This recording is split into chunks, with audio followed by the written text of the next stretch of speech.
ओम दुर्गा भगवते ध्यायेन् मूलमन्त्रादिदेवता दुर्गायै नमः।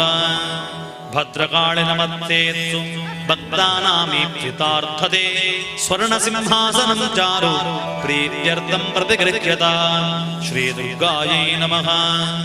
स्नानं पञ्चामृतं देवी भद्रकाळि जगन्मये भक्त्या निवेदितं तुष्टुं विश्वेश्वरि नमोऽस्तुते श्रीदुर्गायै नमः।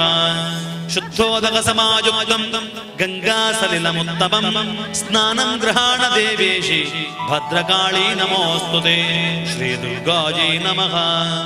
गोदावरि नमस्तुभ्यं सर्वाभीष्टप्रदायिनी सर्वलक्षणसम्भूते दुर्गादेवी नमोऽस्तुते श्रीदुर्गायै नमः।